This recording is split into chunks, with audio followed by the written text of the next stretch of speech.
Welcome to this week's update on the hedged option portfolio, although it's actually been about 3 weeks since the last video because I've been quite busy preparing some new content for the Deribit block RFQ interface, which will be out next week. It's a shame I haven't had time for videos because it's been quite an interesting couple of weeks due to a big pullback in the price of Bitcoin, which you can see on the chart here. Price dropped from nearly 100k all the way down to 78k in the space of a single week. First, let's look at the Delta hedged account. On the Greeks Live social page, we can see that until the big drop, it was actually doing quite well.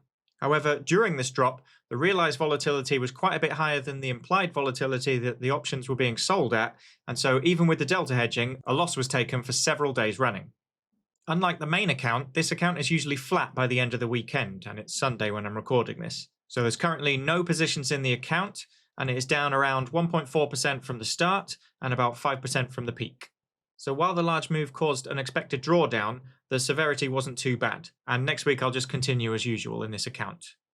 One last thing worth mentioning about this account is I have been using the Maker Assistant tool from Greeks Live that I covered in the previous video, and I've been using that for about 90% of the trades in this account recently.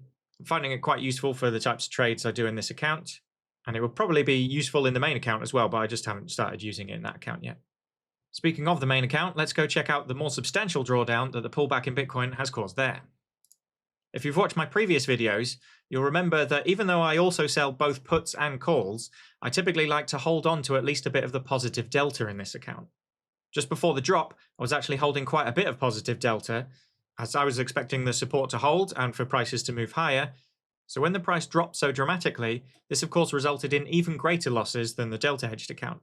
We can see on the P&L page here that the drop wiped out several months worth of profit, with a drawdown of about 15% from the peak, though the account is still up slightly from the starting point. It looks even worse on the Greeks Live page, because the data on there only starts at the end of November. You can see the delta is relatively flat now, but I flattened those out far too late, so the bounce that we've had so far has only helped the equity rebound slightly. One positive note is that even during the extremes of the drop, the margin usage was kept very low thanks to the long-dated protection doing its job. Even with several of the current short-term positions being in the money and at a loss, the margin usage is still under 20%, which you can see at the top of the screen here. But while the account is in no danger of liquidation and the losses are manageable, this is a drawdown that will likely take a few weeks minimum to recover from, maybe even months. The short-term positions have all been rolled out in time already where possible, and they will likely need several more rolls in future. Drawdowns are just part of trading though. It would be nice if it was a straight line upwards for your equity curve, but that's just not how it works. I won't be doing any trades today. I'll wait until Monday to open some trades in the Delta hedged account.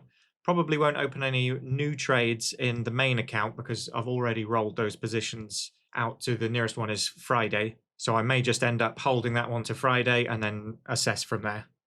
But I wanted to give a quick update today to show the state of the accounts and show how, despite the drawdowns and some admittedly not great trading decisions and positioning, decent risk management and position sizing has kept both accounts solvent. Moves like this are a good example and reminder of why it's so important to not trade too big for your account size. If I had much larger positions on in either account or wasn't hedged sufficiently, then the results could have been much worse and they could have even been liquidated. As always, even when I'm not posting videos, you can follow along on the Greeks Live social page. You can see the performance of the account there and also the current positions that I'm holding as well. So that's it for today's video. Thanks for watching, and I'll see you next time.